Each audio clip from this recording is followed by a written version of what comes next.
ایک گاؤں میں ایک صاحب کی اپنی بیوی کے ساتھ لڑائی ہو گئی۔ ابھی لڑائی ختم نہیں ہوئی تھی کہ ان کے گھر ایک مہمان آ گیا۔ صاحب نے اس مہمان کو کمرے میں بٹھایا اور کمرے سے باہر جا کر اس نے اپنی بیوی سے کہا، گھر میں مہمان آیا ہے، اس کے لیے کچھ بنا دو۔ لیکن اس کی بیوی کو ابھی بھی غصہ تھا۔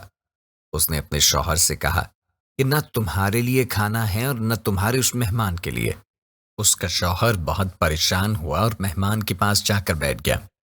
پھر اس کو خیال آیا کہ اگر بیوی کھانا نہیں بنا رہی تو سامنے والے ہمسایوں سے کہہ دیتا ہوں، وہ بھی تو ہمارے رشتہ داروں کی طرح ہیں۔ پھر وہ صاحب اپنے ہمسایوں کے پاس گئے اور کہا کہ آج میری بیوی کچھ بیمار ہے تو آپ ہمارے مہمان کے لیے کچھ بنا دیں۔ اس کے ہمسائے بہت اچھے تھے، ضرورت پڑنے پر ہمیشہ ہی مدد کرتے تھے۔ وہ اسی لیے ان کے پاس آیا تھا۔ انہوں نے کہا کہ ٹھیک ہے، ہم بنا دیتے ہیں۔ پھر وہ صاحب واپس اپنے مہمان کے پاس جا کر بیٹھ گیا۔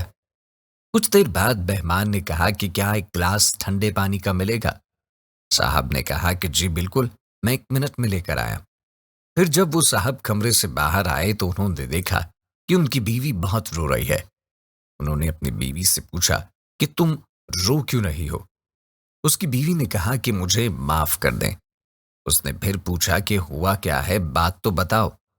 بیوی نے کہا کہ پہلے آپ مجھے معاف کریں پھر بتاؤں گی۔ شوہر نے کہا کہ میں نے تمہیں اپنے دل سے معاف کیا۔ پھر بیوی نے کہا کہ جب آپ نے مجھ سے کہا تھا کہ مہمان کے لیے کھانا بنا دو اور میں نے منع کر دیا تھا، اس کے بعد مجھے خیال آیا کہ لڑائی تو آپ کی اور میری ہے، مہمان کا کیا قصور؟ میں پھر کھانا بنانے کے لیے کچن میں گئی اور دیکھا کہ آٹے کی بوری میں سے ایک سفید رنگ کا کوئی آدمی باہر نکلا اور اس نے کہا کہ ڈرو مت، میں تمہارے آٹے میں سے مہمان کا حصہ لینے آیا ہوں، کیونکہ مہمان کا کھانا تو ہمسایوں کے گھر میں بن رہا ہے۔ یہ کہہ کر وہ چلا گیا۔